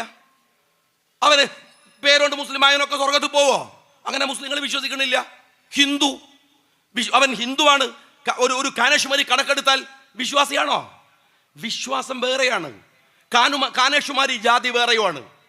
നിങ്ങൾ ഇയാളെ പിടിച്ചിട്ട് ദേവസ്വം ബോർഡിന്റെ ചെയർമാനാക്കുക, മന്ത്രിയാക്കുക, വാസവനെ മന്ത്രിയാക്കും. എന്താ കാരണം? അയാൾ ഹിന്ദുവാണ്, പക്ഷെ വിശ്വാസിയല്ല. അതുകൊണ്ട് അയാൾ ശബരിമലയിലെ സ്വർണ്ണം അടിച്ചു മാറ്റുമ്പോൾ കരുവന്നൂർ ബാങ്കിൽ നിന്ന് പൈസ അടിച്ചു മാറ്റുന്ന അതേ ലാഘവമാണ്, ഒരേ കൂളായിട്ട്. അവർക്ക് വിശ്വാസമില്ല. എന്നങ്ങൾ മുസ്ലിം ആവണ്ട, ഹിന്ദു ആവണ്ട, വേറൊരു മതത്തിലെ വിശ്വാസിനെ പോലും വെച്ചാൽ ദൈവത്തിന്റെ തൊടൂല, പേടിയാണ്. കാരണം അവൻ്റെ വിശ്വാസിയാണ്. നിങ്ങൾ ഈ കമ്മ്യൂണിസ്റ്റുകളെ സൂക്ഷിക്കണം സ്നേഹമുള്ളവരെ. ഇവര് നിങ്ങൾക്കെതിരെയുള്ള അപകടകരമായ രീതിയാണ് പരീക്ഷിക്കുന്നത്. സഖാവ് പിണറായി വിജയൻ കളിക്കുന്ന ഏറ്റവും മോശപ്പെട്ട, കേരള ചരിത്രത്തിൽ തുല്യതയില്ലാത്ത ഈ കളിക്കെതിരെയാണ്. ഇത് ഞാൻ ആദ്യമേ പറഞ്ഞു തുടങ്ങി നിങ്ങളോട്. കാരണം ഇത് നമ്മുടെ സമരമാണ്, നാം നയിക്കുന്ന സമരമാണ്. ജയിക്കുന്നതാര് തോൽക്കുന്നതാര് എന്നതല്ല. പക്ഷെ തോൽക്കേണ്ടത് അധാർമികതയാണ്, കള്ളക്കൂട്ടുകച്ചവടമാണ്. എല്ലാവരും എന്തൊരു സങ്കടമാണ്. ഇതുപോലൊരു കാലുണ്ടായി എല്ലാവരും നിന്ന് കക്കുകയാണ്. പിണറായി വിജയന് വേറെ ബൈക്ക് രാവിലെ മുതൽ തുടങ്ങിയ അടിച്ചു മാറ്റലാണ്. മോൻ്റെ പേരിൽ ഇ ഡി നോട്ടീസ്, മോളെ പേരിൽ ഇ ഡി നോട്ടീസ്. അതും വരുന്നത് ഇവരുടെ തറവാട്ടിൽ ആണെ തിരക്കടില്ല, ക്ലിഫ് ഹൗസിൽ മോൻ്റെ പേരിൽ ഇ ഡി നോട്ടീസ് വന്നപ്പോൾ ഞാൻ പറഞ്ഞു, തമിഴ്നാട്ടിൽ തൊട്ടടുത്ത് പോയ തമിഴ്നാട്ടിൽ തസ്കര ഗ്രാമം എന്നൊക്കെ കേട്ടിട്ടുണ്ട്. എന്നാൽ ഒരു തസ്കര ഫാമിലി നമ്മൾ ആദ്യമായിട്ട് കേൾക്കുന്നത് ഈ പിണറായി വിജയൻ്റെ ഫാമിലിയാണ്. എല്ലാവരും ഒരുമിച്ച് കേൾക്കുക. സഖാക്കളെ, ഈ പിണറായി വിജയനും വലിയ വിശേഷണങ്ങളുണ്ട്. അതിലേറ്റവും പ്രധാനപ്പെട്ട ഒന്ന്, ഇന്ത്യയിലെ ഏക കമ്മ്യൂണിസ്റ്റ് മുഖ്യമന്ത്രി അത് പിണറായി വിജയനാണ്. കുറച്ചു കാലം കഴിഞ്ഞാൽ ഇന്ത്യയിലെ അവസാനത്തെ കമ്മ്യൂണിസ്റ്റ് മുഖ്യമന്ത്രിയും പിണറായി വിജയൻ നിങ്ങൾ പറയേണ്ടി വരും. മൂന്നാമത്തെ വിശേഷണം എന്താ അറിയങ്ങൾ?